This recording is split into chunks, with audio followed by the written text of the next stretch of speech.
Hey guys, this is the Redzone Rodeo. I'm Rob, and here's Carson. Say hi, Carson. How we doing? We got a lot of NFL stuff to talk about today. Obviously, the wild card weekend was full of things that were great and some things that were very not great. We're gonna talk about all of them, but the first thing we got to talk about, just break down some of these games that happened, recap them a little bit. Carson, I think you wanted to start with that, right? Yeah. So first and foremost, we're going to be tackling the Bills versus Steelers game, which was a very interesting game because it got postponed from its original Sunday afternoon viewing due to inclement weather. Um, and I thought it was very funny because I ended up seeing a lot of different things where the Buffalo Bills organization was literally hiring people for $20 an hour to come out to the stadium to shovel snow and making about $12 an hour at my job. Well, one of my jobs. I would absolutely love to have gone up to Buffalo and actually shoveled snow for 20. So, what a great deal for these nice and kind citizens of Buffalo. And they were rewarded because when the game got postponed to Monday evening, they really just handled the Steelers. Honestly, watching that game, I didn't think there was a single moment where the Steelers were going to come back at all. And I know that there was a brief moment where I believe the score was like 21-17 and it was like within reach, but the Bills just played so well that game. So well. To go up 21-0, first of all. And the first couple drives for the Steelers, some of them, just went nowhere. Mason Rudolph just didn't really have his bearing in the game. Overthrowing receivers, turnovers, fumbling the ball, just crazy stuff.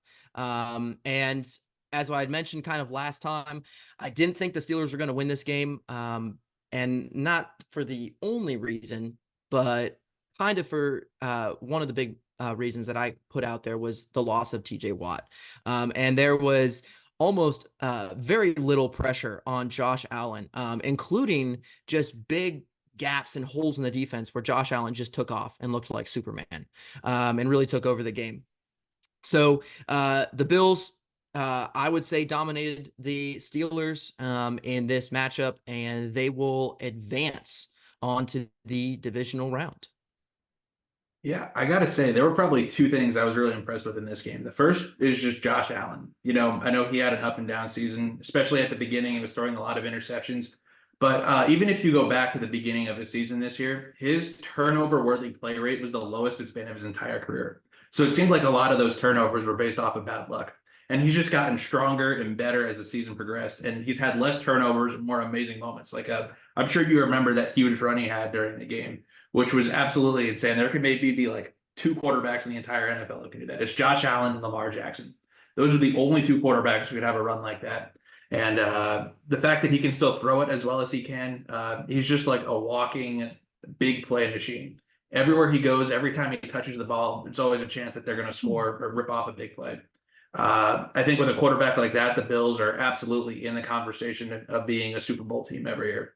The second thing I'm impressed with, I'm impressed by the Pittsburgh Steelers. I know they went down 21-0 at some point, but that's without their best player on defense. That's with Mason Rudolph starting at quarterback, and they still managed to fight back into the game, and make it competitive somehow.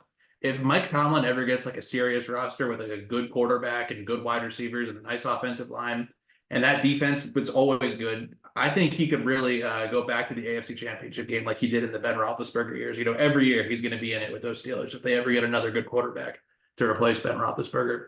So yeah, two things that definitely impressed me a lot in that game. And Josh Allen, we kind of were talking about this prior to this game happening, and we were kind of asking ourselves the question, what kind of Josh Allen are we going to see? Because of course, early on in the season, it seemed like there was something going on. He wasn't fully there. What kind of Josh Allen are we going to see for the remainder of the season? He turned it up in the later half of the season, and he absolutely balled out in this playoff game. And I think you're absolutely right about Tomlin as well. Just shortly after that game, when he was in a press conference, he literally did the classic exit stage left when he was asked that question of, what is your future like? He literally didn't answer, just walked right off. And I think that's something to look into more as we kind of move forward. What are the Pittsburgh Steelers going to be doing in terms of head coach? Are they going to be keeping Tomlin? Is Tomlin going to be walking? We'll see that more in the future. A report literally just came out like an hour ago that Tomlin is going to be there in 2024. Okay, then there we go. There we go. So I guess he just didn't want to answer that question. So, I think it might have been up in the air after that playoff loss because I think there was a chance he might have retired, but he decided he wanted okay. to stay with the team and the ownership wanted to keep him on. So he will be there next year, but there's no guarantee beyond that. Gotcha. Gotcha. Well, he's got 1 year kind of to figure things out. He's been successful as a head coach and bringing the Steelers to almost not having a losing record and bringing them all the way to the playoffs almost every single year. So absolutely, there's hope for this team to go further than the wild card round next year if they figure out some of their issues.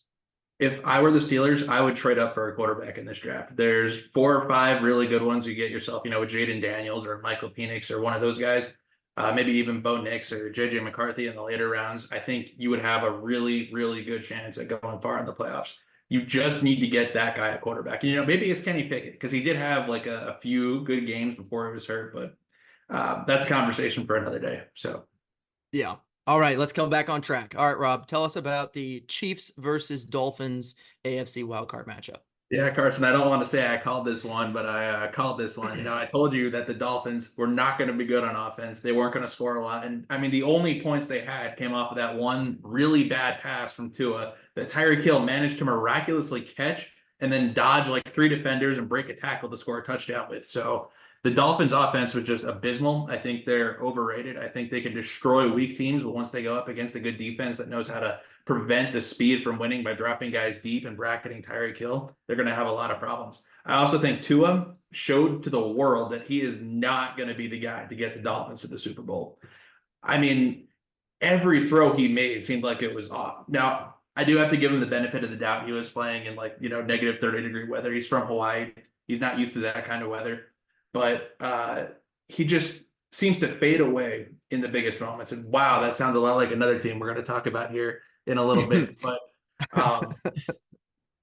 that was just, oh man. It was a terrible performance from Tua. It was terrible from pretty much everyone on the Dolphins on that offensive side of the ball. The only player on the Dolphins I felt like had a good game was Jalen Ramsey. For the Chiefs, Rashee Rice, super impressive. He was a guy I loved coming out of college.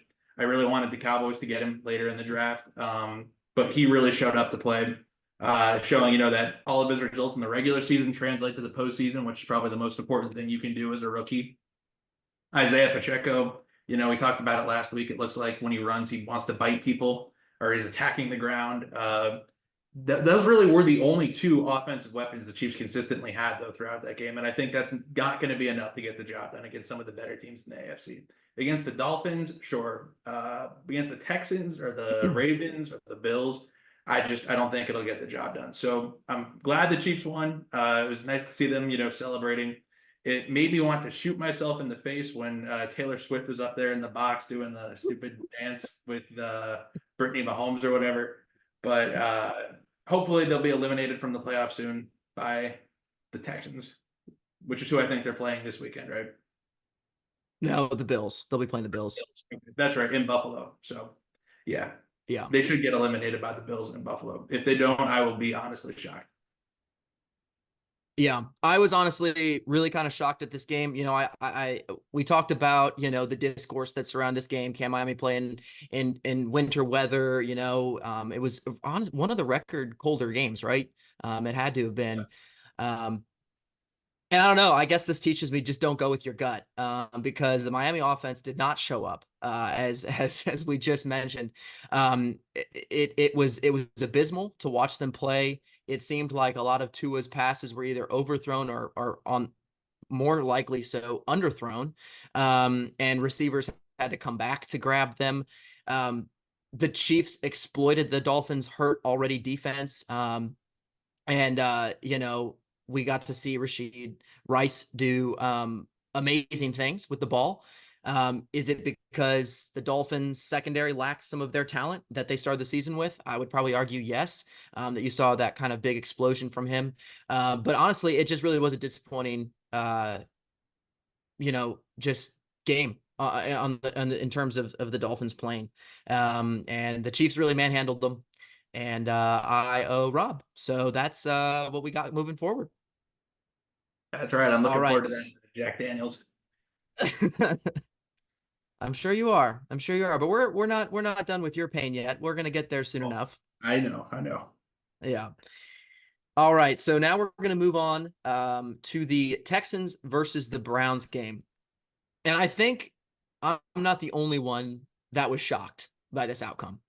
Um, For you sure. know, we were talking about this, kind of last week, what kind of quarterback was going to show up in terms of Stroud, and talking about the best quarterback that shows up most likely is going to dominate. And that's what the Texans did. They dominated all game. Offensively, the Browns defense looked like it was not one of the best in the league, like it had been playing all season. Um, it just it was honestly so magnificent to see Stroud being able to fully kind of develop into this NFL quarterback that we thought we were going to see years down the road. But he saw him showing up in this playoff game, and one of those things that like was so crazy to see for the Texans is he broke so many playoff records. And in terms of like rookie records, he broke the most first half passing yards by a rookie. He was the youngest quarterback ever to get a playoff win. He's the highest drafted quarterback to win a playoff game. He had the highest expected points added per dropback in this game, and he was the first rookie to beat a former Super Bowl winner in the playoffs. And so, you have all of those achievements that this guy just did at the age of 22 on Saturday. And then that was crazy just to see them put up so many points against a defense that, for me, even especially, thought was going to be able to hold Stroud down in its offense. And so that was honestly really neat to see. But on the same side, or on the flip side of the coin, the Browns offensively did not look great. Joe Flacco had those two pick sixes, and that really put them in the hole. And so that was the other kind of the flip side of the coin that we were talking about. Quarterback, can Joe Flacco keep up this success that he had? He played as a backup quarterback for multiple seasons prior to this. He came to the Browns, really seemed to be like the kind of guy they were looking for and needed. But at the end of the day, I think that, there was a reason why he was sitting on his couch and not necessarily signed to a team before, this kind of came on. And so unfortunately, Joe Flacco was not able to get it done for the Browns offense on this past Saturday. And the Texans took advantage of that defensively as well. So the Texans dominated in this game. It seemed to be like a close game at first, but they really started to pull away in the second half. And the Texans are going to be a scary team moving forward in the playoffs. Absolutely. I think CJ Stroud's victory against the Browns is the most impressive thing I have ever seen a rookie do. I've been watching football for a long time. Well, not comparatively a long time to some people, but almost my entire life, and I have never seen anything remotely close to that. I have to apologize honestly because when CJ Stroud was first drafted, I was not a believer in CJ Stroud. I thought the Texans made a mistake in drafting him as highly as they did. I thought, another Ohio State quarterback is going to be a bust. The system made him look good, but he's come in and perhaps had the greatest rookie season for a quarterback ever in NFL history. Honestly, watching that game against the Cleveland Browns reminded me of watching Ohio State versus Georgia in their bowl game, or maybe it was before the bowl game. I don't remember if it was regular season or bowl game, but Ohio State versus Georgia last year, where even though Ohio State lost, CJ Stroud was money the entire game. He kept that game incredibly close. He made all the big time throws his team asked of him. Uh, this is just like what he did in the Texans Browns game. I was so impressed with his ability to slice up arguably the best defense in football. It didn't even look like it was difficult. It looked like he was just standing out there throwing passes without much effort, and they were all just finding their target. He was throwing deep, he was throwing short, he was just making it happen everywhere, all over the field, all night long. I can't even use words to tell you how impressed I was with what CJ Stroud did. And I think if he keeps playing like he is right now, the Texans, honestly, to me, they could go beat anyone in the AFC right now. I'm not saying it's going to be easy. I think it'll be a much closer game against, the Ravens or the Bills than it would have been against the Browns because, Flacco started looking like a 38-year-old quarterback again. But if he plays like that, there is no team they will not be competitive against in these playoffs. Stroud honestly has the chance to go be the first rookie quarterback ever to win a Super Bowl. I would not be surprised if he manages to do that. He might be having the greatest season for a rookie quarterback ever. And, you put an exclamation point on that if he keeps going and doing what he's doing further down the road in the playoffs. So, Alrighty, Rob. We have reached the discussion yeah. of one of the NFC games. Dallas Cowboys, Green Bay Packers. All right, let's hear it. Person, I have been alive for 22 years. Okay. I've been a football fan, a Cowboys fan for 14 years.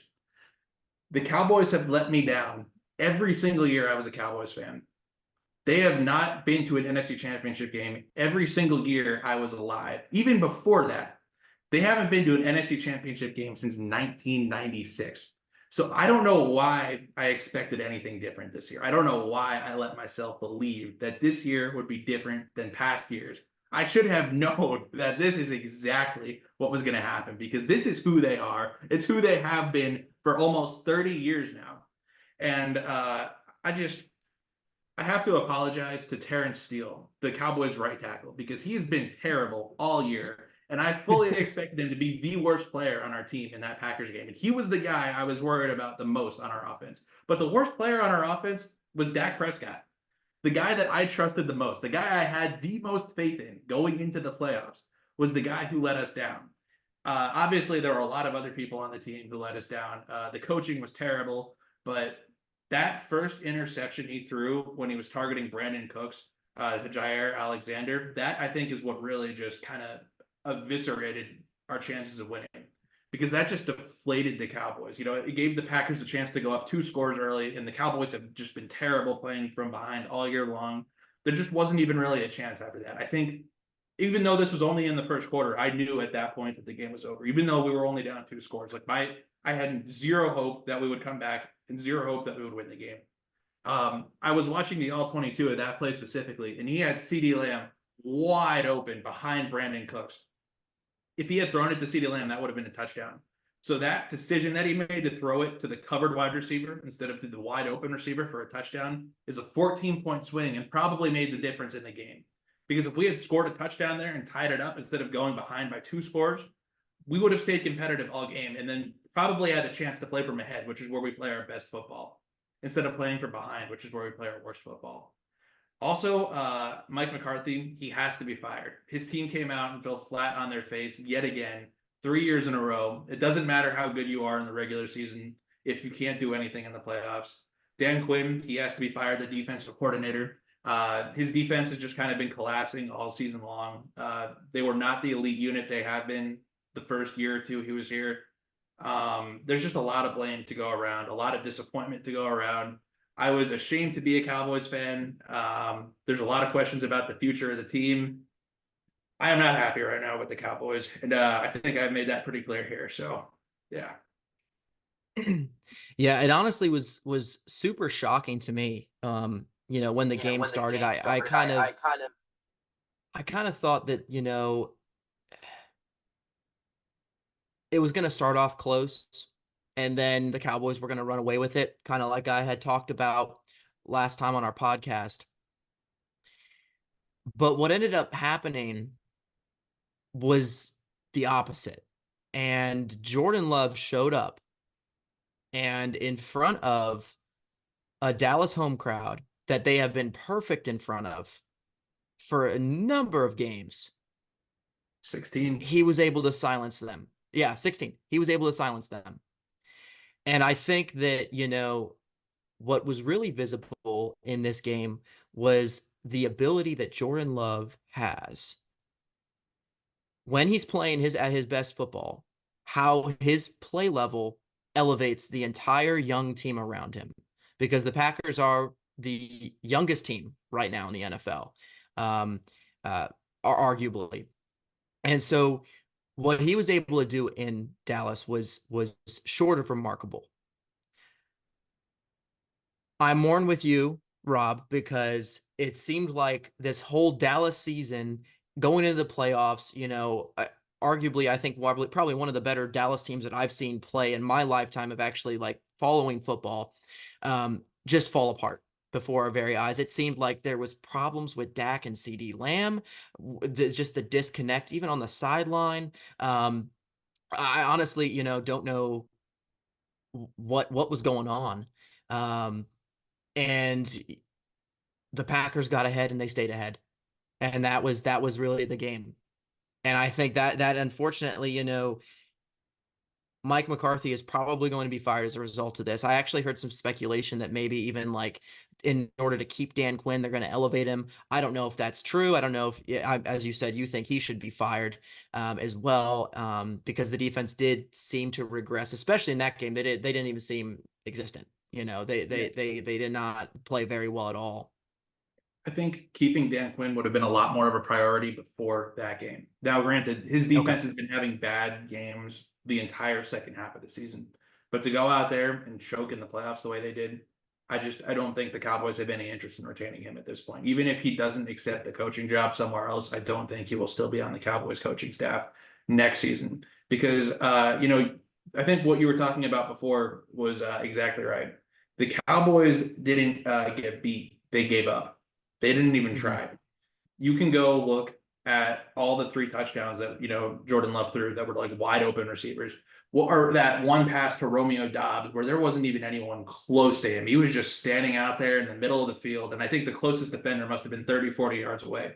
He had time to just Had to stand be. still, wait for the ball to come to him, grab it, turn around, and then run in for a touchdown. And no one was even in the same camera frame as him. That's how far away he was from everyone else.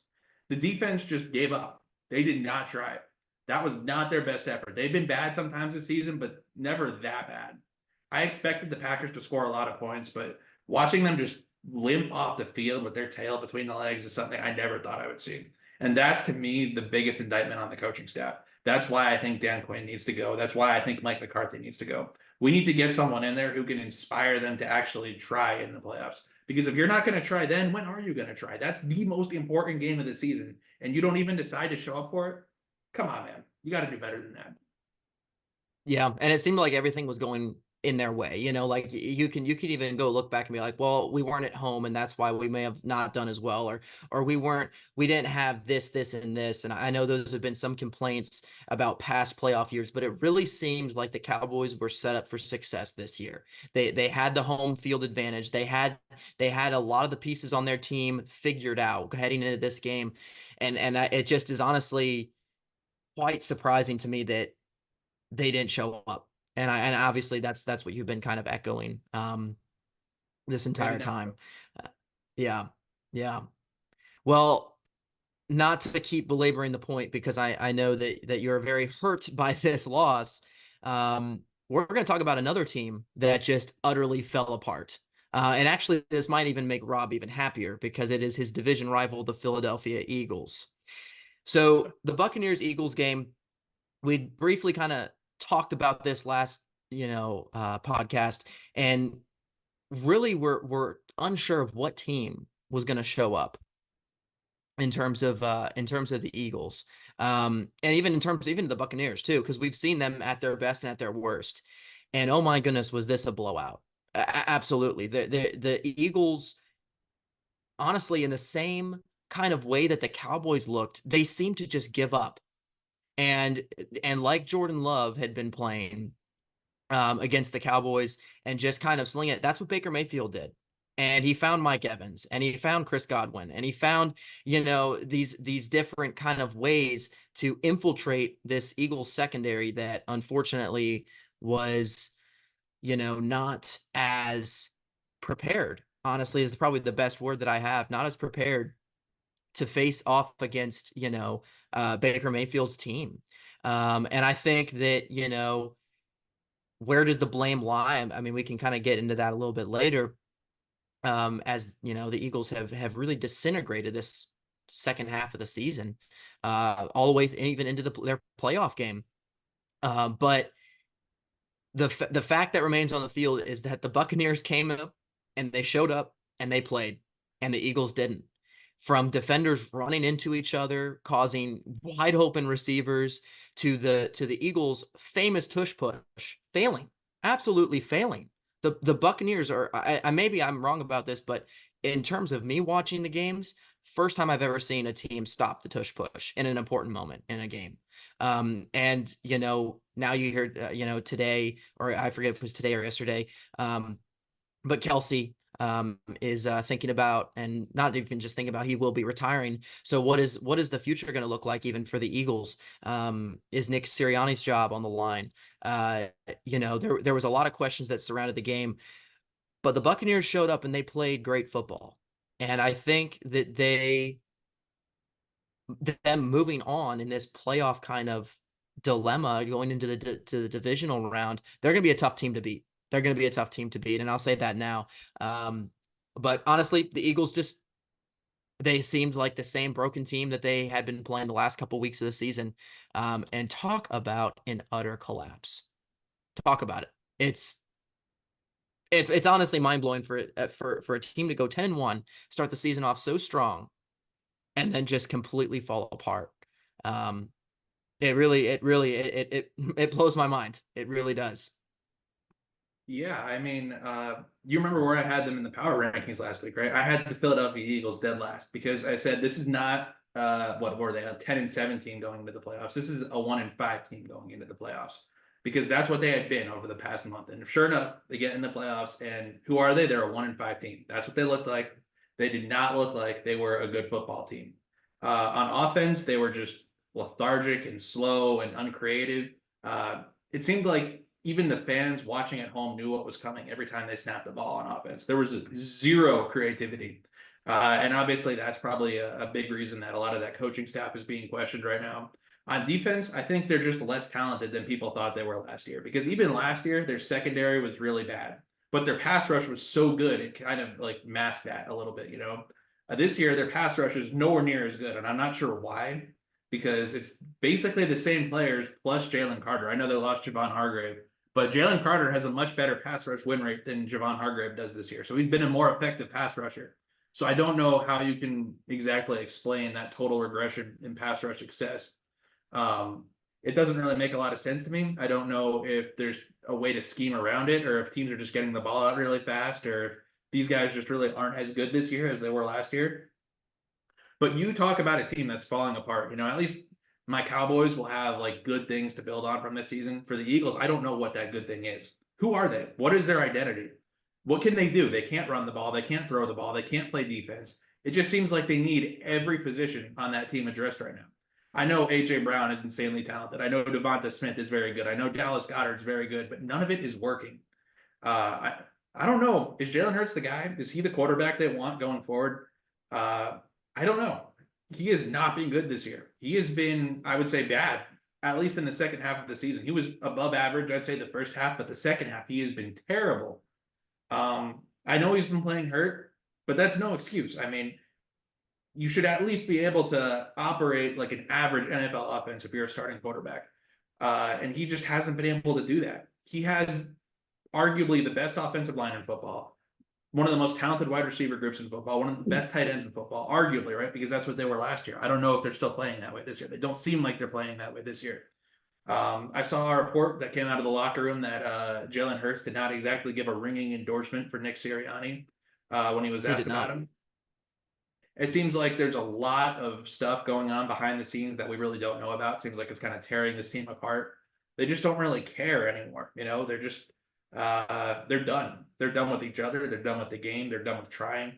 Honestly, in the NFC East right now, I gotta say, I still feel like the Cowboys have the brightest future between the Eagles and the Cowboys. And it's not because the Cowboys have a bright future. They do not. After what happened on Sunday, they do not have a good looking future right now. But the Eagles are just worse because of how bad everyone and everything has been.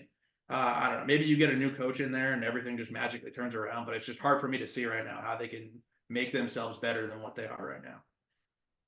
And in that game too, honestly, the thing that shocked me the most, and it was just really in that game, and I know there'd been obviously some elements of that in previous later season games that they played in, but missed tackles. how many missed tackles do you have to have? That was one of the reasons why the Buccaneers wide receivers and running backs looked godlike on the field. And it wasn't that, that I'm not even trying to say that they're not good wide receivers, because Mike Evans, Chris Godwin, Zaire White, I believe, is their running back. Could be incorrect on the first name. Uh, but but His he name's but Rashad. but they all Rashad White. Mhm. Okay, Rashad White, that's what it was. Um, they all, are talented guys, but they looked extremely talented, because how many times do we see James Bradbury miss tackles? I can count at least two, potentially even three. And those are tackles you need to make in these games, and especially these big games, playoff games, where everything is on the line. And I don't know, as you were mentioning, I don't know where the Eagles go from here. I mean, AJ Brown flipped out. He obviously wasn't a part of this game. That was a big hindrance.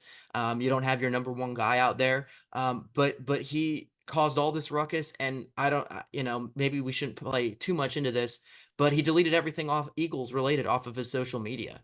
You briefly mentioned the Jalen Hurts, post conference, where he was asked about Sirianni, and he just kind of shrugged it off and didn't really add anything, saying, "Oh yeah, we believe in our coach," or he didn't say anything, and he just kind of shrugged it off.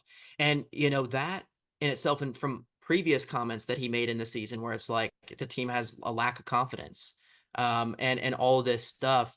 What is Howie Roseman going to do with this team moving forward? And I think that Sirianni's job is definitely on the line here. I would not be shocked if he's fired in the next couple of days, due to his result at the last couple season games, going 10-1 and then falling apart.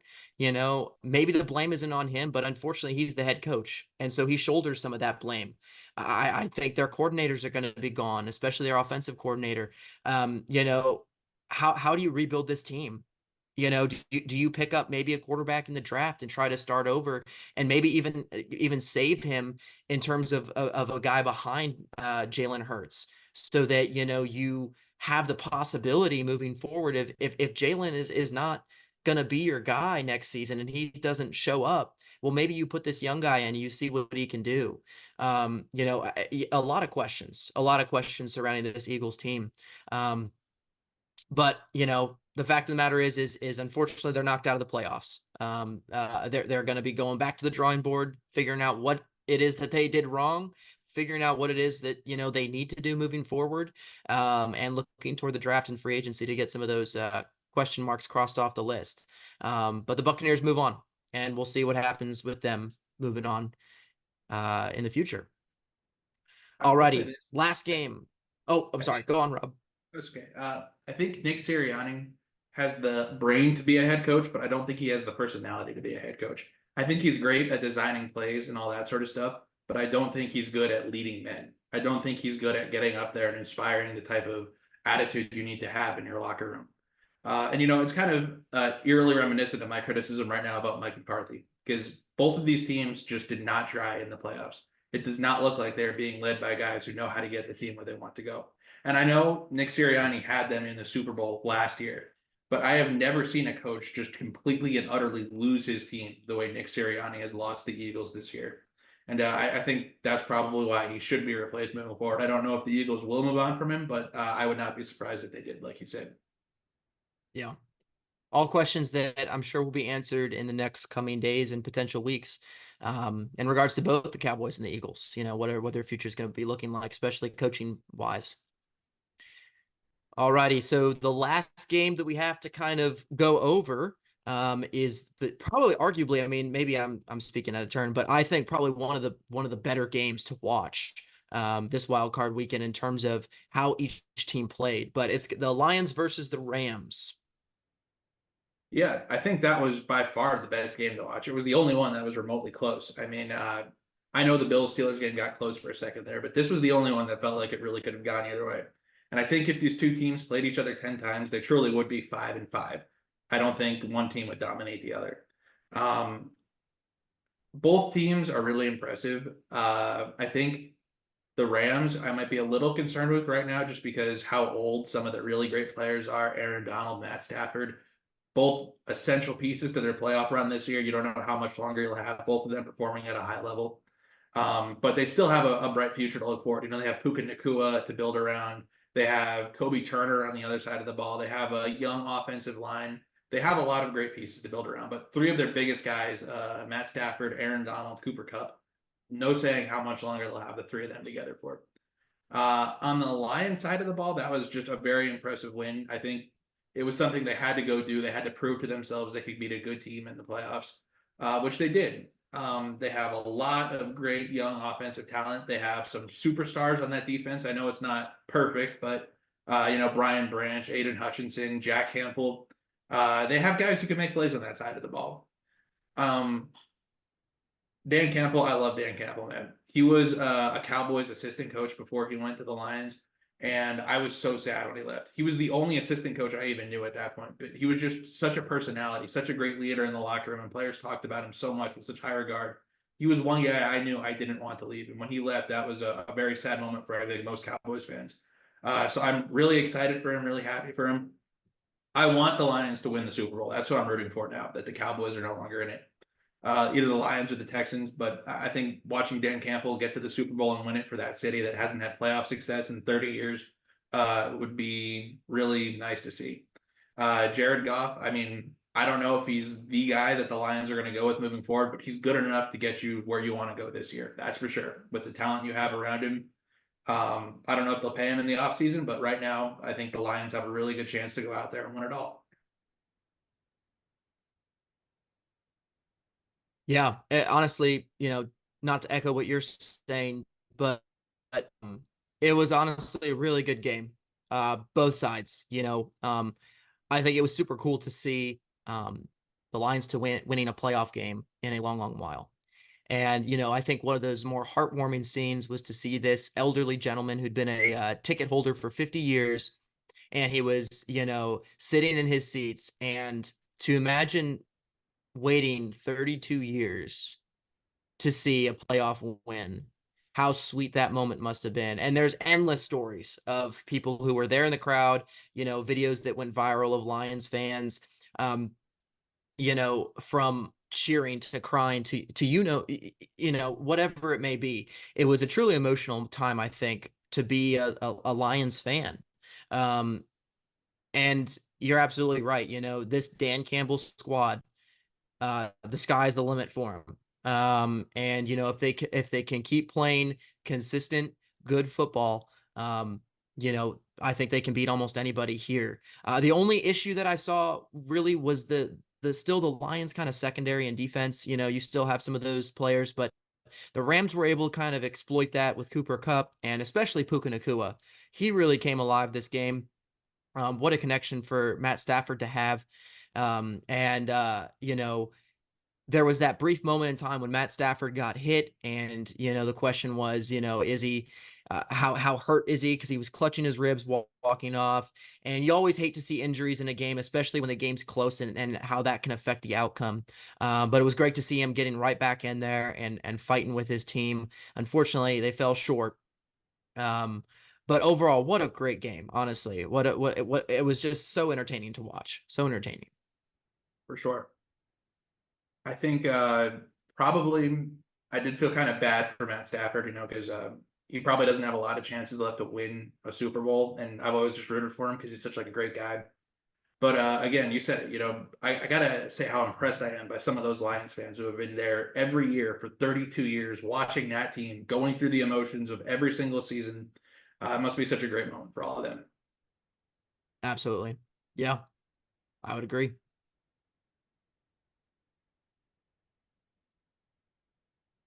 Alrighty. So we're going to move on to our next segment of the show tonight.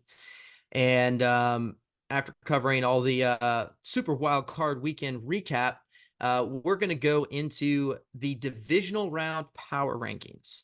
And we're going to do something a little bit different than we did last show because we kind of felt like, okay, maybe we're talking too much and we kind of want to bring dialogue back into it. We don't want to have a just long monologue of, our feelings and thoughts on different players, different teams, and whatnot. So we're going to try our best to incorporate that. And in terms of the conversation element, we're going to incorporate that more into this week's divisional round power rankings.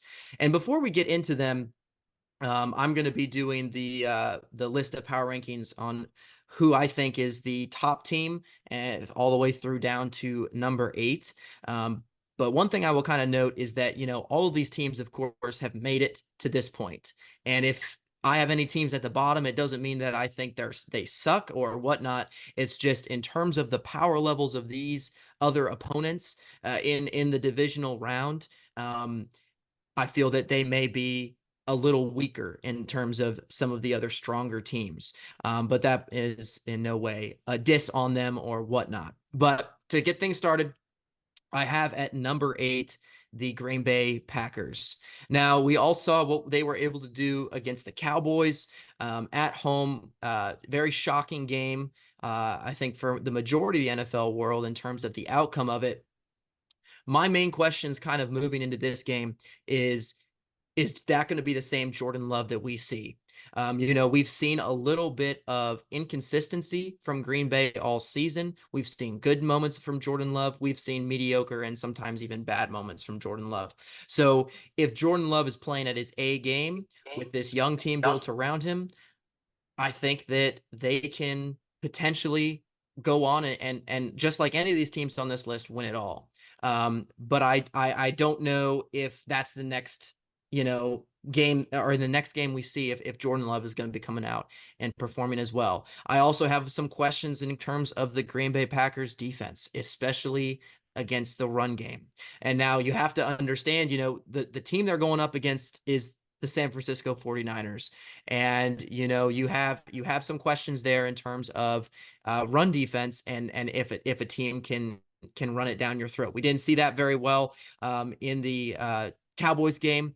Tony Pollard seemed to be off and not running like his normal self. So, that's kind of, we didn't necessarily see the exploitedness of the Green Bay Packer defense susceptible to the run. So we'll see that going forward, but that is why I have the Packers at number 8.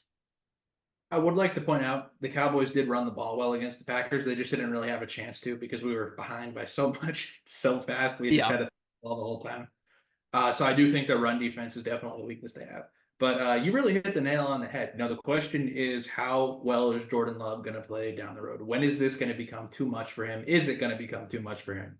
And right now, he's probably the quarterback left in the playoffs that I have the biggest question about, just because of how inconsistent he was during the season. I mean, it was only 3 weeks ago he lost to the New York Giants.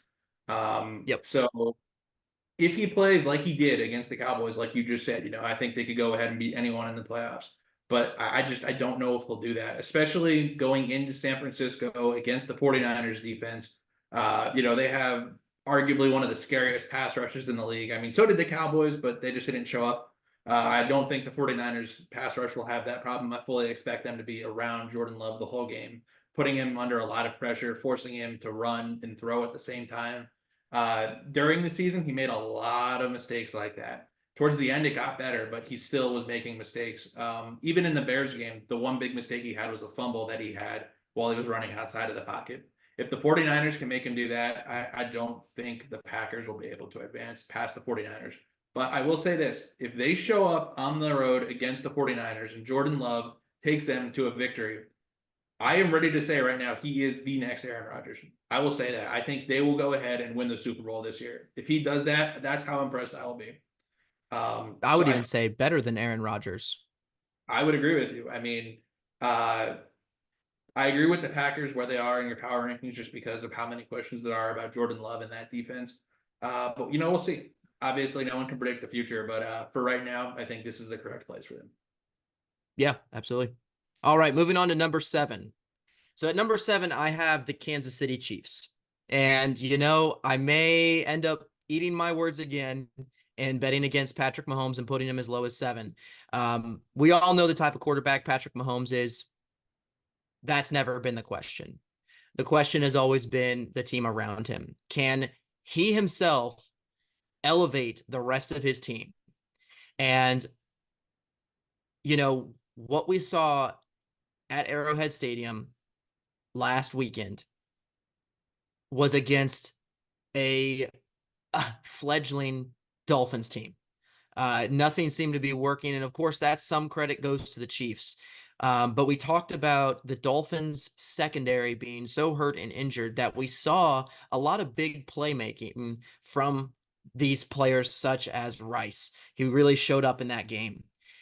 Are they going to have the same success moving forward, especially now that we know that their matchup is going to be in the Bills territory against a much better Bills defense?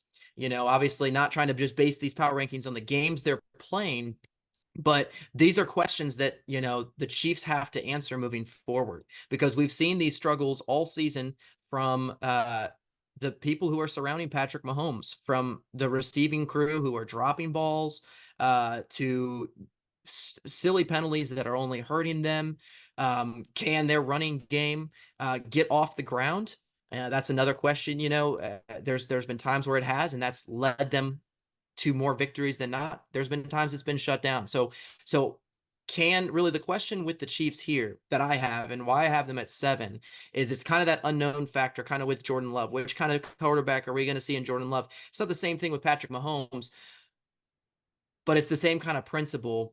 Can Patrick Mahomes elevate the team around him with his talent alone? Or is he going to eventually run out of options and run short in the next upcoming playoff game? I think those questions leading into this divisional round have me putting them at 7. But again, they can obviously prove me wrong and do better than that with a coach like Andy Reid. He's one of the greatest. So with a coach like that, you can overcome a lot of different situations. But the question still remains, which one of these Chiefs teams are going to show up? Even if Mahomes and Reid are giving their 110%, will it be the mistakes of the team around them that ultimately spell their demise? And can Taylor Swift save them? That's another question. No, I'm kidding. But anyways, so that's why I have them at 7.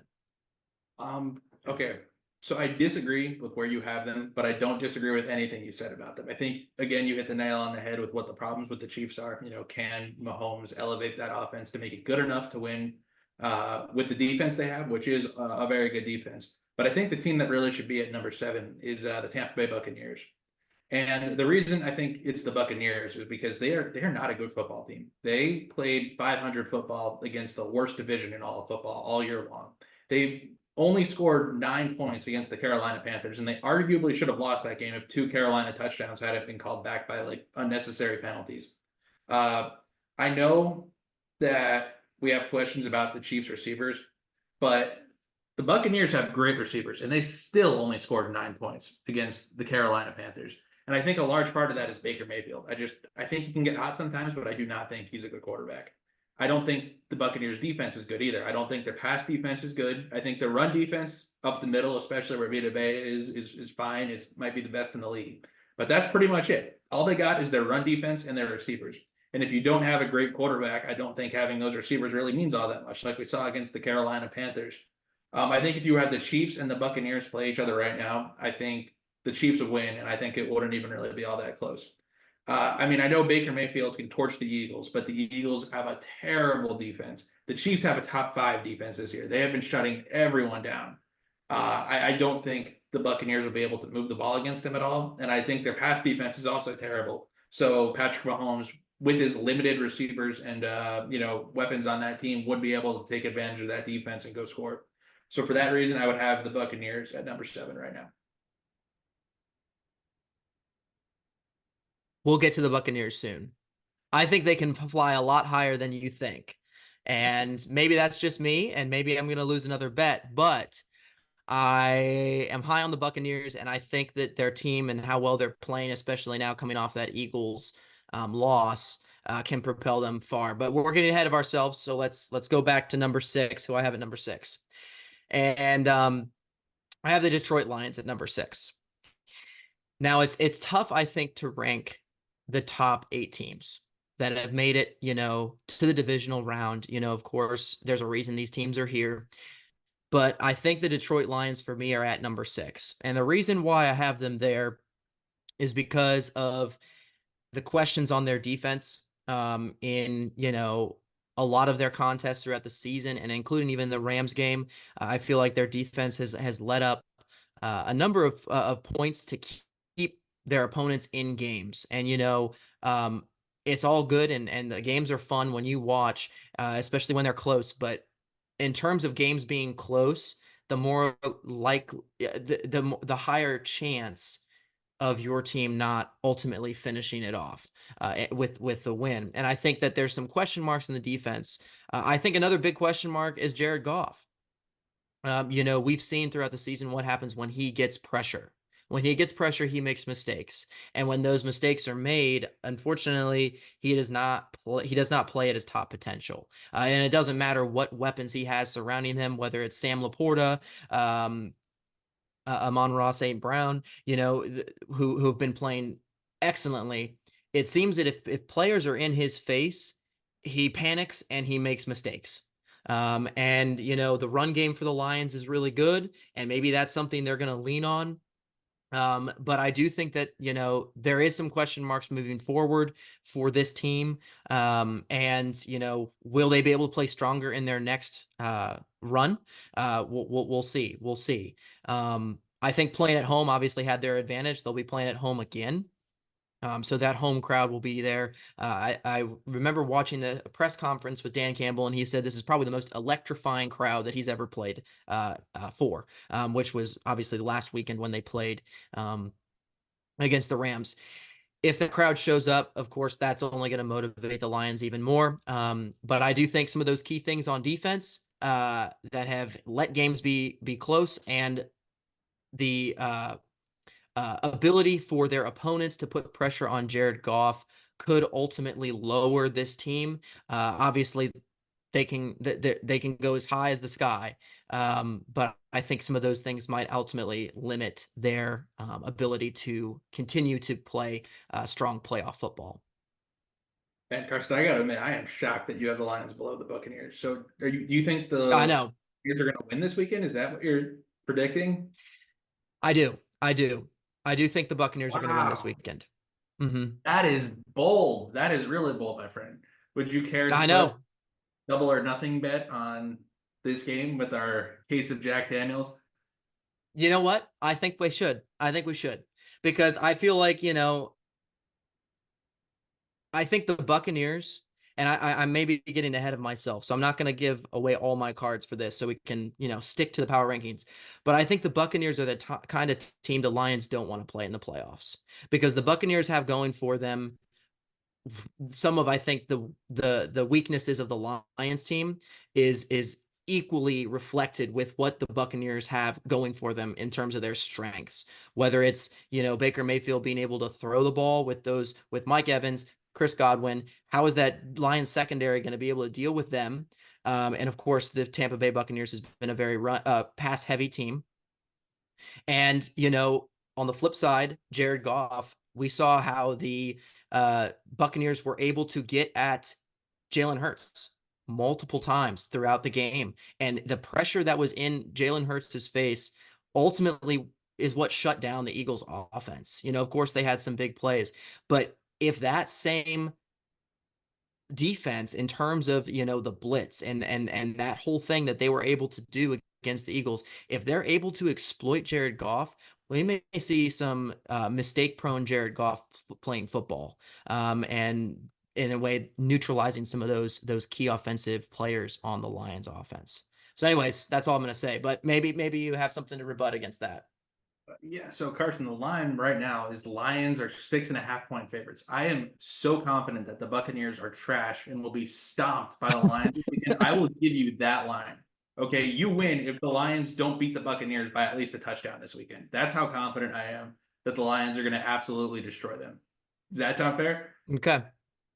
All right. So what exactly is the bet? Is the bet being like a double or nothing type thing, and you only win if they score more than a touchdown? Exactly. Double or nothing. Okay. And the Lions have to win by 6.5 or more. So a touchdown. Okay. I All feel right. I'll incredibly take you up confident. on it. All right. That I feel sounds good. confident in my pick too. Um, So as for the Lions being at number 6, I think that might be a little low for them. I think right now they're clearly the second best team in the NFC, only behind the 49ers. And even then, I think they're pretty close with the Niners. I don't think the Niners are going to blow out the Lions when they play each other. The Lions just have a great offensive system. They don't have a great quarterback. I agree with you. Jared Goff is definitely a liability heading into the playoffs, but he's good enough to execute the system they have with the players they have. And if they keep doing that, I think their offense is formidable, regardless of Jared Goff's ability to be like a special quarterback. And again, I think their defense, their secondary, especially their outside corners, is really weak. But that's really the only weakness I think they have on their defense. Their defensive line has been super impressive lately, with Alan McNeil and Le'Veon Ozariki in the interior. Really, the only thing that defensive line doesn't have is a complementary pass rusher to be on the opposite side of Aiden Hutchinson. If they had that, I think that would be a really terrifying defensive line. Linebacker Jack Campbell's really been coming alive. Corner really is the one spot on that defense that I'm just like, man, I don't know. And I obviously think the Buccaneers have the personnel at wide receiver to take advantage of that. I don't know if they have the guy at quarterback to take advantage of that, because I know Baker was really good in big moments in college, but he has not been in the NFL.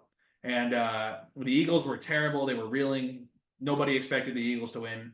This is a game where he is a big underdog. In order for him to come win this game against the Lions, he's going to have to play perfect. Because the Lions are going to move the ball really easy on that Buccaneers defense. They're going to score a lot of points. So he's going to have to go ahead and do the same thing against the Lions.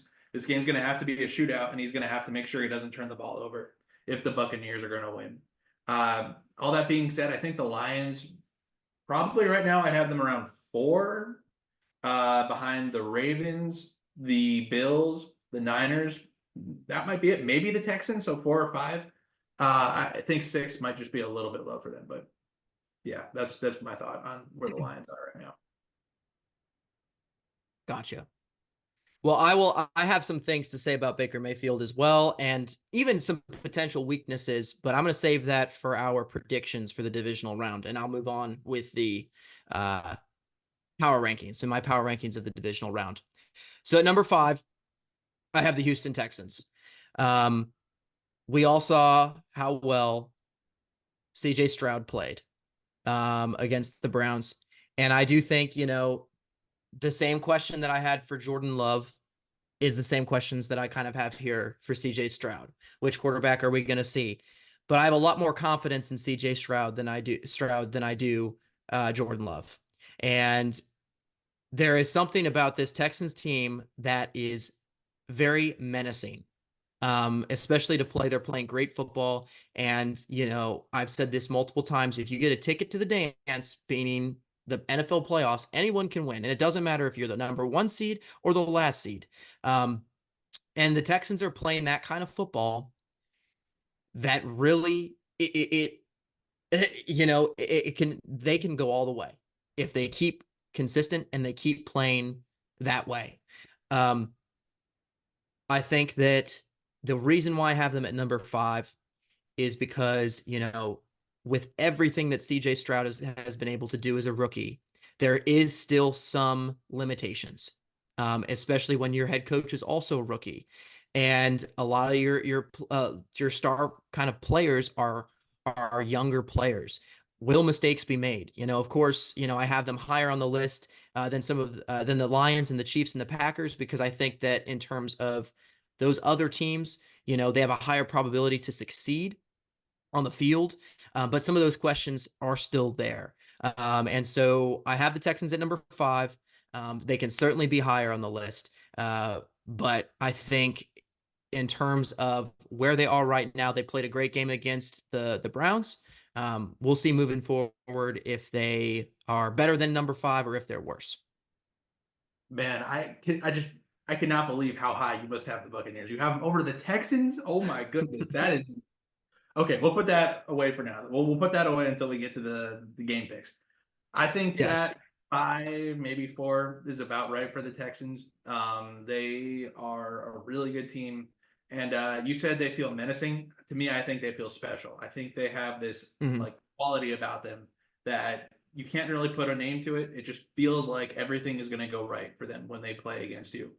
And part of that is because they have a special guy at quarterback. They have a guy who can throw the ball anywhere on the field, who can see the defense really well. He can just do everything right, and he does not look at all like a rookie. With that guy at quarterback, I mean, it's hard for me to put them at 4 or 5, but it's just because I think the teams ahead of them also have a guy like that at quarterback right now and also have more surrounding talent than the Texans do. But all that being said, I mean, when you get to these top 4 or 5 teams, I think any of them have a real chance at going all the way to the Super Bowl. So, yeah, 4 or 5, that sounds about right to me for the Texans. Yeah. All right, number 4, we've been talking about a while, and I'm not going to really spend a lot of time on them because we've kind of already talked about them. But it's the Tampa Bay Buccaneers. Oh, I feel very high about this team. Okay, I think that they've been playing some very great football in the later half of the season, especially. Just minus that game against Carolina. We're just not going to include that. We're just going to shove that thing out. But some of the other past games that they had later half of the season, and including against the Eagles, I think it showed a lot of things that organization, from the coaching staff to player personnel, have going for them. Something I'll get more into with our game picks later on is I think Baker Mayfield is in the spot right now in his pro career where it's starting to take off. And we knew that, when he was playing for the Browns, there were some limitations. It seemed things just didn't seem to work out. And I think that's honestly a reflection on the franchise itself. It seems like a lot of these really talented players go there and they just can't seem to make it work. That's not with everybody. But I think Baker Mayfield certainly had a rough time there. And of course, he hasn't really been given the chance since that time, before really coming to the Buccaneers, securing that overall starting position and building on that throughout the season as the starter. So I think the Buccaneers are a scary team. I think that a lot of people probably don't have them as high as myself. That's understandable. But I do think that they are equally, if not more, of a special / menacing team than some of the other teams that I have beneath them on the list that we already talked about. I think they have the keys to success moving forward. Obviously, with anybody, if you play mistake-free football, the sky's the limit. So, and I think Baker Mayfield is playing that kind of special football at this level for his teammates and for those around him. So that's why I have the Buccaneers at 4. So how many special players do the Buccaneers have? I'll give you Mike Evans, Chris Godwin, Vita Vea, and Antoine Winfield Jr. And that's Tristan Wirfs. So that's 5. That's about where it stops for me. They don't have a special pass rusher. They don't have a special corner. They do not have a special quarterback. I know Baker Mayfield is definitely playing much better right now than he has in the past. But I don't see a world where he comes, puts it all together, and destroys a team like the Lions when he couldn't even score more than 10 points against the Carolina Panthers. I know that that's just one game, and you shouldn't use one game as an example, but they were not good all year. They were basically 500 in the worst division in football. They had 6 layups given to them, and they won 9 games. That just is really concerning to me. That screams to me that this is a team that was just slightly less bad than a bunch of really bad teams. I don't know how they're going to try and slow down Jared Goff. They do not have anyone to rush the passer with besides Vita Vea. And, he's like a big nose tackle. He's not supposed to be your pressure guy. He might get some pressure there on the interior of the offensive line, but he's not going to be like a consistent pass rusher. They're going to get 0 pressure. Their corners are not going to be able to cover the Lions receivers or their tight ends. Antoine Winfield Jr. is amazing. He's one of the best safeties in the league. He was snubbed for the Pro Bowl vote, and I don't remember if he made first team All-Pro or not, but he should have. So that might be the one thing that the Buccaneers have going for them on the back end of their defense. I think the Buccaneers will put up some points this weekend, but I don't think they're going to put up anywhere near enough to compete with the Lions. So I think they should be much, much lower than where they are right now. Yeah, I disagree with you about Baker Mayfield. And I do think that he is this special player. I do think that he is the guy that they've been needing. I think that he's playing to the level that he wants to be playing at. That he would never really had the chance with the Browns. I know that it's against an Eagles team that was struggling, but that Eagles offensive line, maybe it's not the top unit, but it still is near the top in terms of protection of the quarterback. And for some reason, the Buccaneers, whatever play scheme they were putting into their playbooks in terms of defense wise, it was very blitz heavy. And they were able to get to Jalen Hurts multiple times.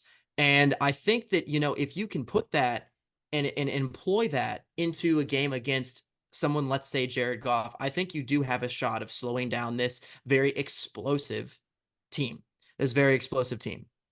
And so, this is something that I think, I pulled this off because I want to just read this to you in terms of the Buccaneers. This is why I'm so high on them, especially as they progress throughout the season. So the start of the Buccaneers 2023 season. So you have Tom Brady retiring, and they signed Baker Mayfield. Okay, in the in the preseason and offseason, Mayfield wins the starting job, and before the season even starts, they are ranked 30th in the preseason power rankings of the NFL, 30th. No one really gave him a shot. And they kind of went out with that expectation or with other people's expectations of them. And they started the season 4-7. So they start the season 4-7. They finish the season 9-8. They advance to the playoffs. In the regular season, Baker Mayfield throws for over 4,000 yards and 28 touchdowns. Mike Evans has over 1,000 yards for his 10th straight season. And the exact number is 1,255. And that's his most since 2018. And in that revenge game against the Eagles that they had lost in the season, which again, I know was against a struggling Eagles team, Baker Mayfield threw 3 touchdowns and a 377-yard game. I see a complete turnaround in terms of a team that was easily just written off. And, maybe they don't play as well against the Lions. But I think this team is honestly probably one of the underdogs. I think a lot of people are discounting them. I think a lot of people are thinking that, the Lions are going to probably pounce on them in the stadium, pun intended. And, I think that, not a lot of people are giving them a shot. And how many times do we hear underdog stories? And I'm not just saying that's the only thing, it's in the numbers as well. And I do think that this Buccaneers team is a lot stronger than people think. They've been putting up numbers, point wise, minus the Carolina game. But again, that's also a divisional game, tough matchup, regardless when it's a division game. A lot of things didn't go well for them in that matchup, but excluding that matchup, they've been pretty much on fire. And that's why I have them at number 4. Because I do think that this team is a lot better than people are giving them credit for.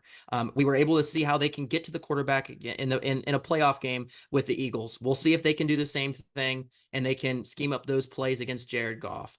As we kind of talked about, I think he is kind of the weak link, the key to unraveling this Lions offense. You get to him, and especially we've seen that in the season. You get to him, you get your hands in his face, you take him down. He starts to play mistake football, and he's mistake prone. And I think that's how the Buccaneers can stop them. I agree with you that it could probably be a potential shootout, but Baker Mayfield has proved that he can sling it. And especially with Mike Evans and Chris Godwin and, and those other players on that roster on the offense, I think this team is honestly a lot better than people think, as I've kind of been saying. So that's all I will say about the Tampa Bay Buccaneers. Why I have them at number 4. They did play the Lions during the regular season and they lost 20-6. But I will Okay. say, looking at the end of their schedule, they did have a 4-game winning streak, which I didn't realize. They beat the Panthers and then the Falcons and then the Packers, which, the Cowboys going to do, and then the Jaguars. That's, not the best teams in the league, but the Packers are pretty good and they beat them. So, maybe I haven't been giving them the full credit I should be, but I still feel very confident that the Lions will beat them by a touchdown this weekend. Well, we will definitely see. I'm high on the Buccaneers. I was proven wrong with the Dolphins the week before, but I'm much higher on the Buccaneers than I was on the Dolphins. I will tell you that. And so we'll see how it all unravels. All right, so moving on to number 3. Number 3, I have the Buffalo Bills. Not necessarily a lot to talk about here. They pretty much dominated their game against the Steelers in the playoffs. They'll be playing at home again. Josh Allen is looking like a top quarterback. It's going to be tough stopping him. And this Buffalo Bills team all around just seems to be playing the best football that they have been playing all season, and including into the postseason. So I think they're a very tough team. I have them at number 3. Do you have any I complaints with that I do not. ranking, I do Rob? not. No, no, not a. This one actually makes a lot more sense to me. The Buccaneers don't believe it or not, but their defense has been No way. playing. Yeah, right. Their defense has been playing very well throughout the entire season, which is super impressive given all the pieces they've lost to injury. Obviously, you said it. They have Josh Allen at quarterback, so their offense is always dangerous. Although I am a little concerned about their situation with Gabe Davis because Stephon Diggs has just not been himself this season. And if Diggs is not being as good as he used to be, and Davis is out, I don't know how they'll move the ball against some of these better defenses. But besides that, there's really nothing I can say I'm concerned about with the Buffalo Bills right now. They've just been great around the board. They've gotten big contributions from players I didn't expect them to this season. They're just really well coached. They're really talented, and I think anybody who is going to play them should be afraid of that right now. Absolutely. I agree. And I don't think I'm going to spend much time talking about the top 2 teams because I think honestly, just by default, I put them as number 1 and 2. Maybe there's some, talk about, who should be 1, who should be number 2. But I have that number 2, the 49ers, and number 1, the Ravens. Obviously and objectively, they have been 2 of the best teams conference wise. Atop their conference, playing great football in the season. They haven't played a playoff game yet.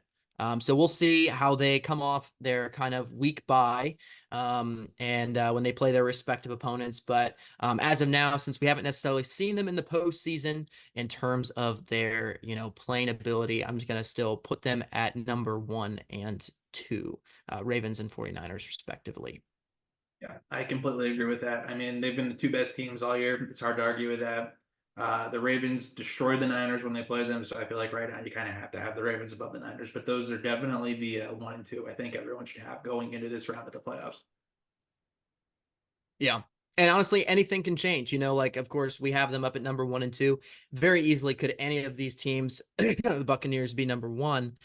No, I'm kidding. I'm kidding. Maybe not as high as number 1, but I'm still saying they're going to be 4. They're 4 on my list. They're a good 4 team. But anyways, besides that point, I think any of the teams I put beneath them could easily be number 1 or 2. Just putting up the Ravens and 49ers. As they've played some really great football throughout the season. So those are my power rankings. Of course, Rob had some issues with some of them, but that's okay because when we move on to the championship round, I will be taking on Rob's power ranking picks. So we'll talk about those. We'll see how similar we are in terms of our power rankings when it comes to the conference round. So we're going to move on now, if Rob doesn't have anything else to say about the power rankings, to the divisional round predictions. So we're going to start off with the AFC. And since I was talking quite a bit for my power rankings for the divisional round, we're going to have Rob tackle what he thinks the Ravens versus the Texans game will be like, including his final prediction. Oh man, this is a game I'm super excited for. I mean, this is 2 top quarterbacks, 2 young, exciting quarterbacks going at it. 2 really good defenses are going to be featured in this game. For me right now, it's really hard to pick between these 2 teams. I mean, oh, my gut says Texans. It really does. My brain says the Ravens, but my gut says the Texans. You know what? I'm going to go with the Texans because I just think right now they have this momentum behind them. They have this feeling like everything is just clicking. And, I'm not saying I would bet any money on this prediction. I'm like at 51-49 Texans right now, but I think the Texans are just going to slightly edge out the Ravens in a shootout because that's just how confident I am in CJ Stroud right now. I think it's going to be a pretty high scoring game. I think Lamar Jackson and that offense will do very well against the Texans defense. But I think Stroud, what he's doing right now is special, and it's hard to stop special. You ready to Yeah, move on? I would. Oh, I'm sorry. What was that? Actually, you go. Okay. Yeah, no, I definitely agree. I think this is going to be a special matchup. I think we're going to definitely be able to see how far the Texans can go in terms of playing a top opponent. They already played the Ravens in week 1, I believe. Let me check that real quick in terms of the Texans Ravens game. Um, and yeah, so they played them. They played them very early on in the season. The Ravens beat them 25-9. So they have played before. So this is not going to be anything new in terms of these two teams facing off. They've already seen each other in the season. Um, but I will say that there could very well and very easily be an upset here. The Texans are playing great football, special football, and we all know the Ravens with Lamar Jackson have been prone to mistakes in the playoffs. I believe he is a 1-3 in the playoff games that he's played. So Lamar Jackson, and so that's always a worry. A quarterback that can perform during the season, but not necessarily the postseason. I don't know if that sounds similar to you, Rob, but. Uh, but we'll see. The Ravens definitely have a better team. I think this year than I've seen it in a while. Really, just special players on both the offense and defense. Just because I do think the Ravens are going to win this game. I think it's going to be close. I'm going to go with the Ravens. But like I said before, I could very easily see the Texans coming out, showing off their specialness that they've been able to show off against the Browns in countless times in the season. And I think that, of course, since week 1 or whatever they played, one of the beginning weeks of football, it's a different Texans team. And so I think the Ravens, if they are not prepared, they should be prepared for a new beast, because this Texans team has evolved into what it is now. And I think it's someone that can easily take down the Ravens if they're not careful. But also, on the other side, Lamar Jackson has been playing probably and arguably one of his best years in football. I think he most likely has solidified the MVP category. So if he keeps playing like that, with the weapons around him, the coaching staff around him, this offense in terms of the Ravens might be near unstoppable. And it'll be a difficult test for this Texans defense. And vice versa, we'll see if the Ravens great defense will be able to shut down CJ Stroud. But I'm going to say the Ravens have this one close matchup. Definitely not a blowout at all. But the Ravens will advance. Yeah, man. Can I just say I love Zay Flowers, that Ravens wide receiver. He was the one guy last Oh year, yeah. wide receiver, that I wanted the Cowboys to take in the first round if we fell to them, which he didn't. But he's just so fast and quick, and he can just cut and change direction. It's amazing. I love watching him play. Absolutely, absolutely.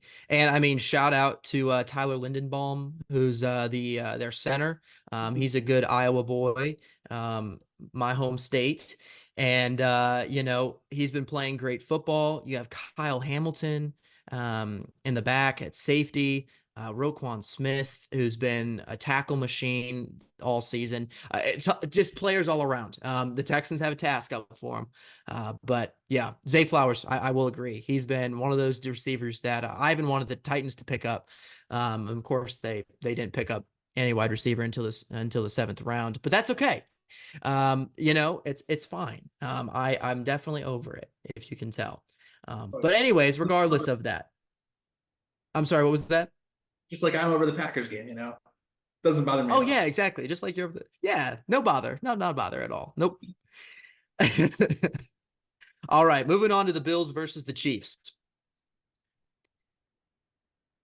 I'm going to go out and say this right now. I don't think it's going to be as close as I think a lot of people are going to think it is. And again, maybe I'm betting against Patrick Mahomes again, but I think the Chiefs going into a hostile territory in terms of Buffalo, New York. It's obviously the winter. They don't play in a dome. We know the weather is most likely going to be unfriendly, and not that the Kansas City Chiefs are any not like they haven't played in weather like that. Of course, as the Chiefs Dolphins game was probably one of the coldest that's ever been. But I think playing in the Bills atmosphere is going to be something to keep your eye on. I think Josh Allen, if he continues to play as well as he's playing, I think that he's going to be able to take off against this strong Chiefs defense. Obviously, the question marks, is Gabe Davis going to be okay? Will he be able to play? We've already talked about Stephon Diggs not being able to really be that number one wide receiver that the team has really kind of needed. Gabe Davis has kind of assumed that role, but Dawson Knox has been great at tight end. So anyways, I do think the Bills are going to be able to beat the Chiefs in this game. But again, it's Patrick Mahomes. You can't count him out. He does so much for his team, and if he elevates them all, just like he did with the Dolphins game, then I think it could be a lot closer. But personally, I think it's not going to be that very close of a game. I don't think it's going to be a blowout in any way. But I do believe it's probably going to be a 10-point game in Buffalo's favor. See, I'm torn on this because I think Buffalo is a much better team than Kansas City. I think they should beat them by a sizable amount. But it's like you said, it's Patrick Mahomes. It's in the playoffs. He has a history of disappointing Buffalo and breaking their heart, just like the Packers do with the Cowboys. Even though the Cowboys were a much better team, the Packers just came into their house and destroyed them. So I'm a little wary to say that the Bills are going to blow out the Kansas City Chiefs, especially if Gabe Davis is not going to be playing. I know you didn't say blowout. I know you said only like a 10-point win, but even that, especially if Gabe Davis isn't playing, the way I think the Bills win this game is with James Cook on the ground running the ball a lot. They have two really, really exciting tight ends in Dalton Kincaid and Dawson Knox. Kincaid especially has been really turning it on later in the season. I really liked him coming out of college. He's been an explosive rookie for them, not as good as like Sam Laporta, but he's been an underrated part of that offense. So I think what you're going to see is a lot of two tight end looks, a lot of run heavy packages, a lot of that offense running through James Cook. And I think just running their offense in that style dictates it's going to be a lower scoring game because it's going to take them a while to move the ball down the field. So I expect it to end up maybe like 24-21 Buffalo Bills on top. But I'm definitely not counting on out the Chiefs in this one at all. That I think it's going to be close. Absolutely. And I also read something as that this is probably the healthiest Mahomes has been in a playoff game. Because if you remember some of these other Chiefs playoff runs, whether it was last year with the ankle problems, he is going in with nothing. And I know his legs in the Dolphins game was a big problem. So are we going to see the Chiefs running game, especially even in terms of Patrick Mahomes running the ball? Is that going to be a big thing that the Bills have to be prepared for? And that could alter it in a way as well. For sure. I just my gut tells me this is going to be a very close game. It's going to come down to the wire because these Bills Chiefs playoffs games always seem to come down to the wire. So I know it's slightly different this year because the Chiefs aren't as good as they usually are, at least in the regular season. But I think the Bills still have the better team and they should win. But it's very difficult for me to count out Mahomes, especially in the playoffs. Absolutely. And I think the interesting thing I'm also looking forward to, because as we talked about, the receivers going up against a torn up and hurt Dolphins secondary, how are they going to fare against a more intact Bills defense? Are they going to be able to be shut down easier? Are the receivers going to get some separation? Is Mahomes going to find them? Are they going to catch the ball? It's another thing we have to talk about, I guess, with the Chiefs receivers. So that's going to be an interesting moment in the game as well, to kind of keep your eye upon in terms of this game being closer or not as close. What's the next matchup we got? Let me pull The it up next here. matchup we have is the 49ers versus the Cowboy Killers, the Green Bay Packers. Oh man, that's I think the 49ers are going to win. I think they're going to win by a lot. And while Jordan Love was special in that game against the Cowboys, I don't think he's going to have the same opportunity to be special against the 49ers because the Cowboys defense just rolled over and died for him. There's not going to be wide open receivers for him to throw the ball to against the 49ers. And the 49ers offense is not going to fail as completely as the Cowboys offense did. They're going to drive the ball down the field and they're going to score a lot of points. And I think the Packers are going to get behind early and they do not play well when they're behind. Jordan Love does not play well when he's behind. So I expect the Niners to build a lead quickly, and I expect them to hold on to it throughout the entire game. Yeah, I agree. I think that the 49ers are definitely going to come out swinging, and I do not think that the Packers are going to be able to match them with it.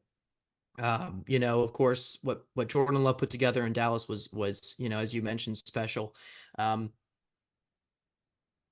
I think that the weaknesses the Packers have are going to be exploited. We talked about that. The defense against the run. You have Christian McCaffrey, who's coming back from some minor hurts, but I'm guessing, gonna be running at 110%. And I think they're really just going to take advantage of this Packers okay defense, but not great, especially against the run. I think that Brock Purdy is going to be able to connect with Debo Samuel, Brandon Ayuk, some of these top level players who are great at getting separation. Debo Samuel just being an all around player. He's not just a wide receiver. He pretty much does everything. And how do you even shut someone down like that? And I think that the defense in terms of the 49ers are going to be able to get to Jordan Love. And, we talked about some of this inconsistency with his gameplay. And, as Rob mentioned, with you know, the Green Bay Packers struggling to fight back in games where they're down. I think they're going to be down in this game. So I agree. I don't think the game's going to be close. I think the 49ers are going to win. Obviously, I'm not expecting a blowout, but I'm pretty sure the 49ers are going to handily beat the Packers and move on to the next round. Yeah, I completely agree. I don't think it's going to be close. I think the Niners are just a much, much better team than the Packers. Although the Cowboys were on paper a much better team than the Packers, and they managed to beat them. The Cowboys are special when it comes to choking, so I don't think the Niners will be like that. And I think they'll play up to their talent and send the Packers home. Oh man, that's such a bad matchup for me. I don't know if I want to win that game. I hate both of them. Well, at least you'll be happy that one of the teams will be going home. That's right. One of them has to be eliminated. That's what I'm looking forward to. All righty, and moving on to the last game of the divisional round, and we've already kind of talked about this, and we won't continue to repeat ourselves with what was previously said, but what I will say is I think the Buccaneers are going to walk into Ford Field in Detroit, and they're going to hand the Lions an upset. And I think there's going to be a lot of crying and gnashing of teeth from Lions fans. But I think that the Buccaneers are going to surprise the world with this win. As I mentioned before, I think that their strengths replicate the Lions' weaknesses. Whether it's, last week we were able to see them get at Jalen Hurts with one of the better defensive or with one of the better offensive lines. If they can play with that kind of blitz centered scheme, they may be able to get at Jared Goff, knock him off of his game, and potentially send him into mistake-prone football, which is where I think the Buccaneers can really start to dominate in this game, as if they can get to him. And on the flip side, Baker Mayfield has been exceptional when it comes to being the quarterback that the Tampa Bay Buccaneers wide receivers need. And if he's able to exploit the Lions defense in terms of those quarterbacks, I think you'll see a lot of Mike Evans, Chris Godwin popping off. They have that really young tight end, Otten, I believe, and he was doing some great things last game. And the running game hasn't been strong for the Buccaneers the past games in the season, but they seem to get it going against Philly. And I know Philly has struggled, but White was able to make some more leeways in terms of the running game. So maybe the run game is going to be even a little bit better coming into Detroit. The only question marks that I have is, one, Baker Mayfield's health. We have seen him struggling with an ankle injury, and he had it wrapped up pretty tight against Philadelphia. I think one of the problems is, Philadelphia was able to get to him a couple times, not a lot. what are they going to do against Aiden Hutchinson on the Lions defense? That's really the only worry that I have in terms of the Tampa Bay Buccaneers not being able to handle the Lions. If Hutchinson's able to not be blocked and properly, and he gets to Baker Mayfield and he hurts him enough in terms of that ankle being thrown off, then you might start to see Baker Mayfield's accuracy and his ability to get the ball to his receivers start to decrease. And so I think that's where the Lions can actually get ahead, is if they can get to Baker Mayfield, just like if the Buccaneers can get to Jared Goff. But the Buccaneers line has held up for most of the remaining games of that season, where they went on that kind of winning streak. And for the most part, he was hit a couple times in the Eagles game. They were able to shut down the Eagles. But overall, I do think that the Buccaneers are going to walk into Ford Theater. Not Ford Theater. That's where Lincoln got killed. Ford Field. Anyways, that's my history nature coming out. But they're going to walk into Ford Field, and they're going to surprise the Lions. I think it's going to be a close game. I think it will be a shootout. And I do think it's going to be close. But we've been able to see Baker Mayfield put up points. We've been able to see Jared Goff put up points. So I think it's going to be close. Probably, I would probably say maybe a touchdown or a field goal will win it. A one-score game. I think it's going to be close. But the keys are, if the Buccaneers can stop the Lions and what they do well on offense by getting at Jared Goff, they'll be able to really shut down the powerhouse that Detroit has been. And I think shock, a lot of people in the NFL community. But I think it can be done. So I'm going to go with the Buccaneers, and I think they're going to win in a one-point game, even though it's going to be close. Okay. I know you disagree.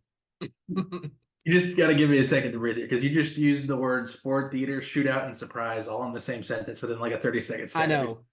That I know it was very epic. That was fantastic history right there. Okay. we we we have we've talked a lot about why I think the Buccaneers are going to lose to the Lions. So I'm going to tell you how I think the Buccaneers can win this game. I think what they need to do, first of all, I think they have to give a Baker Mayfield time in the pocket, like you said, because I do think Mike Evans and Chris Godwin are going to be able to win their one-on-ones on the outside. I think they should be able to smoke whatever cornerback gets put on them. That being said, Baker Mayfield is really going to have to step up and manage to get the ball to them when he does have that opportunity. On the defensive side of the ball, the Buccaneers are going to have to rely heavily on Vita Vea and have him shut down the Lions' run game, which he's capable of doing. Vita Vea is an absolute stud. But the Lions' interior offensive line is also really, really good. So I don't know how effective a single guy is going to be at shutting down their entire run game. And then I think they're just going to have to lock down Amon-Ra St. Brown. They're going to have to lock down Jameson Williams. They're going to have to lock down Sam Laporta, because I don't think they're going to get a lot of pressure. They don't. I know Shaq Barrett's there, and he's above average for sure, but that's pretty much it. That's their only guy who can rush the passer. Now I know Jamel Dean is a pretty good corner, but Carlton Davis has kind of regressed this year. He hasn't been as good. They don't really have anyone else besides, like I mentioned earlier, Antoine Winfield Jr. out there at the safety spot. So I'm not exactly sure what their plan is to cover all the weapons that Detroit has. But if they manage to get pressure on Jared Goff and force him into some stupid mistakes, I don't know how they would do that. I certainly think that could change the course of the game, and it would definitely affect the way I see the outcome happening. I think it would be a much closer game if they're able to get consistent pressure on Jared Goff. Right now, I don't know how they would do that with the personnel they have. So I'm gonna pick the Lions. Yeah, by a lot, by at least a touchdown. Okay, by at least a touchdown. Okay. Yes. Well, we will certainly see. We will certainly see, as the outcome is around the corner. We will see. And it will not be at Ford Theater. Okay. No surprise shootouts at Ford Theater. Exactly. None of them. None of them. Oh, goodness. Man. that's just it. Oh, I can't believe that really just happened right there. But hey, you know what? We love it. We got to love it, because that is the type of atmosphere we have at the Redzone Rodeo. So, absolutely. Oh my goodness. So we're going to shift gears a little bit following our kind of breakdown in terms of the recap of Wildcard weekend, the power rankings going into the divisional games and our predictions for the divisional games.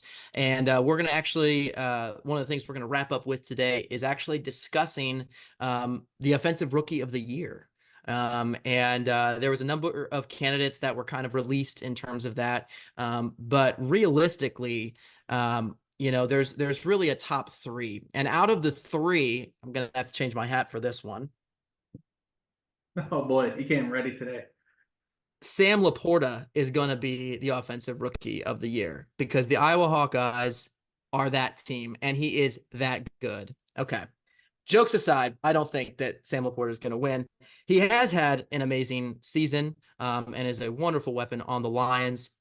But in realism and in realistic terms, we're going to be discussing today probably two of the guys who are more debated about in terms of winning offensive rookie of the year. And that's going to be the LA Rams wide receiver Puka Nacua and Texans quarterback CJ Stroud.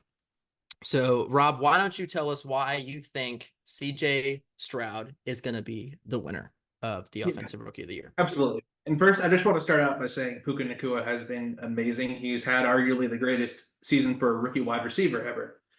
So I think what you're looking at right now is two guys who are the best rookies at their position of all time, or at least in that conversation. And that's really difficult to do. Both super impressive. I think if the either one was not in the league as the same year as the other, they would have easily won it without like any sort of debate. But when you look at quarterback, I think that's a much tougher position. I think that's a position where you have a lot more responsibility than wide receiver. I think it's a much more important position. So because CJ Stroud is doing basically the same thing as Puka is in having like a generational type season, but at a much more important and tougher to play position, I think CJ Stroud should be the offensive player of the year. I mean, Puka Nacua, don't want to take away from anything he did. He's been spectacular all year long. But there were other guys on that Rams team who are making things work. Matt Stafford was throwing him the ball really well. Cooper Kupp was taking some of the pressure off. They had a great run game going. Whereas CJ Stroud is the guy that makes the Texans work. If there's no CJ Stroud, there's no Texans. He has been phenomenal all year, making plays to guys like Noah Brown, who, was a Cowboy for many years. And I think he might have been a little underrated in Dallas, but he was never, ever anything like he's looked like in Houston. Nico Collins, I mean, he's always been good, but this year he's taken steps that I never thought he would. Tank Dell, I mean, what was he, like a second or a third round pick?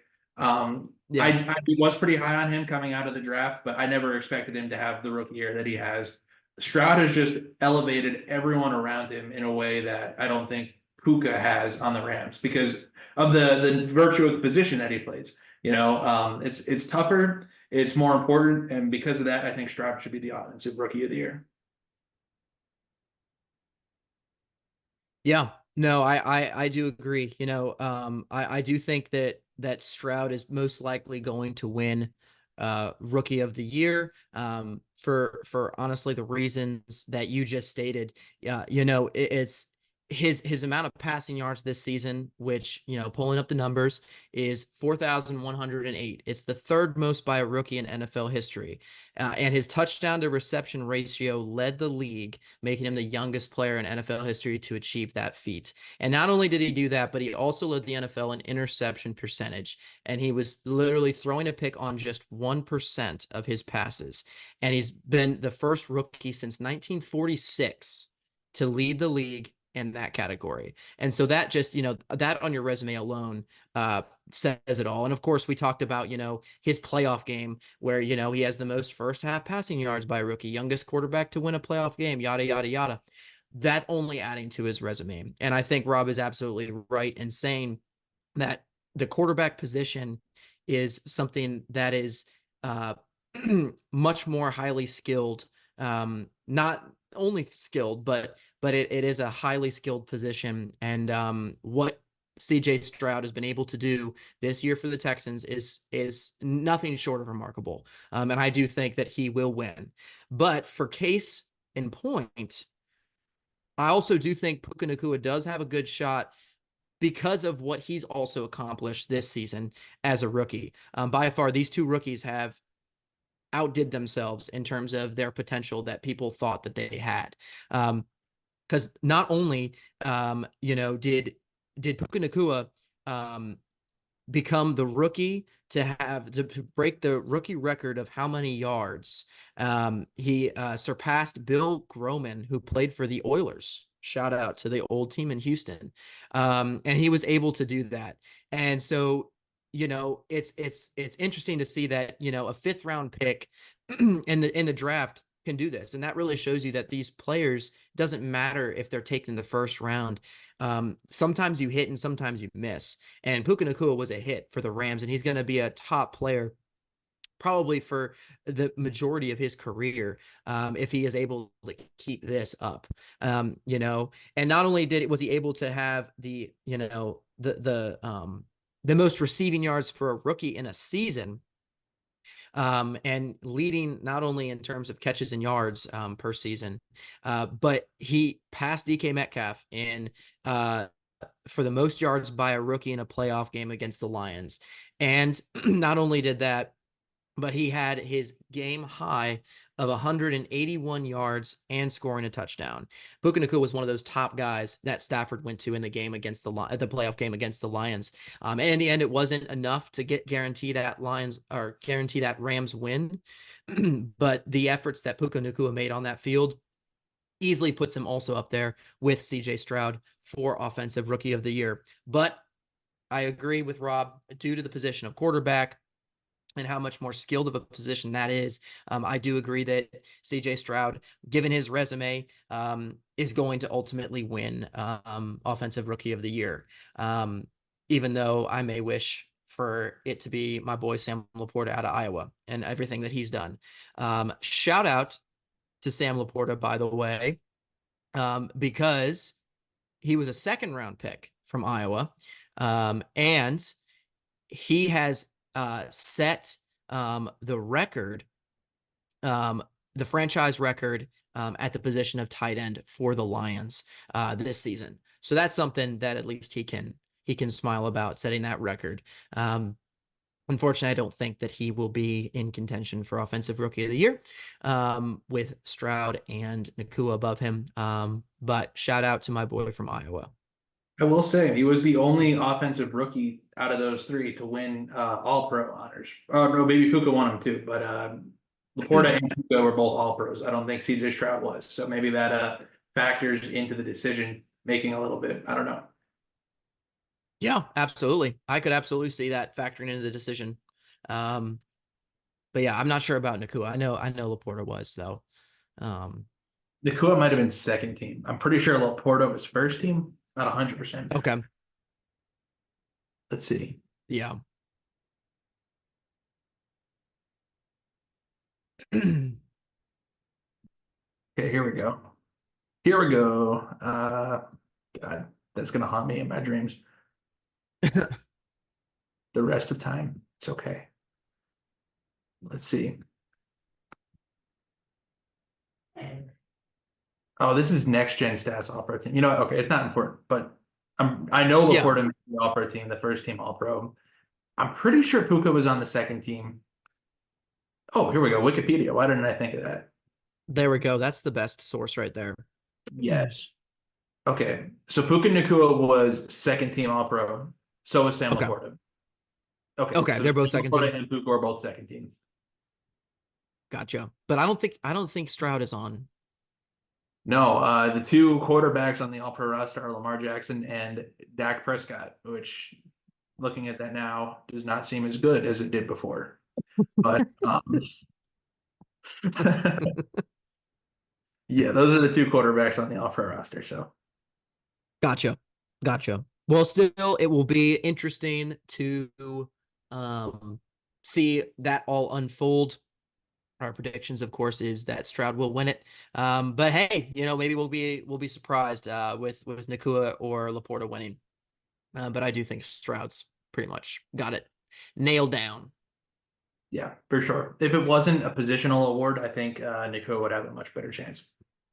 Yeah, absolutely. All righty, guys. Well, the last thing we're going to talk about before we wrap up, and just kind of mention it briefly because we'll get more in depth on some more of this news when the NFL playoffs kind of wrap up, is that the focus and forefront of a lot of different things for many people interested in football. But just to shout out the United Football League, the spring league that's coming forth, kickoff March 30th between the XFL champions Arlington Renegades and the USFL champions Birmingham Stallions. That league, though both those leagues have merged to become the UFL. They have completed their 2 phases of the draft. So the remaining 8 teams that will be going forward for their inaugural spring season, the first season of the UFL, is now in progress, and the free agency has begun as the draft was on Monday, January 15th, the second kind of portion of that draft. Not all of the rosters are filled in terms of the teams. A lot of them still have over, I would say, approximately 10 spots per team. A lot of it could be players that they're still waiting to hear back from in terms of, maybe contracts they've signed elsewhere and whatnot, and see if they'll be returning to the team. But expect those positions to be filled out. I recommend going on and checking out the UFL Twitter, but it's now X. So whatever page that is, go to the UFL page. They have some of those picks on there. And if you also go to the individual teams, you'll be able to also see some of their picks and kind of get a start and shape of your UFL team moving forward. But we're not going to cover necessarily the draft results as of yet, as things are still kind of making their way into being finalized. But we promise we will tackle those at a later time. We just wanted to give it a shout out just to keep you all informed and updated on this new spring league that I am very excited about moving forward. As everyone should be. Like I mentioned on the last episode, there's been an all-pro player either on the players vote or the Associated Press vote to come out of the spring league 2 years in a row now. And thankfully, they've both been Dallas Cowboys. But there's some talented guys in this league this year who end up making big impacts in the NFL this following season. So there's a ton of reason to watch. I'm super excited. We'll definitely talk about it a lot more once the NFL winds down a little bit. So stick with us. And as always, thank you all for watching and listening and paying attention. If you love what we do here at the Redzone Rodeo, please make sure to like and subscribe. Share this with your friends, and we'll keep bringing you and delivering you guys awesome content. So until next time, Rob, do you have anything else you want to say? No, I don't. I can't say go Cowboys anymore. So no. Yeah, that's a Guys, shame. I think you jinxed yourself last episode. So I think I did. But maybe you thank can you. give the audience a Texas yeehaw. Is that okay? No, it should be more like a ye nah because Okay. everyone. There is no redeeming qualities in what happened this past weekend. So yeah, no yeehaw. We all feel for you, Rob, except maybe Eagles fans and Giants fans and Commanders fans. They probably are enjoying your plight. 49ers fans, pretty much all the 49ers. Yeah, you get a whole like slice of it all. So uh, yeah. Alrighty, guys. Well, hey, until next time, we'll be giving you another podcast episode sometimes next week. So thanks for paying attention. Again, like and subscribe if interested, and share with your friends. We'll be here for you guys next week on the Redzone Rodeo. Have a great rest of your evening. See y'all.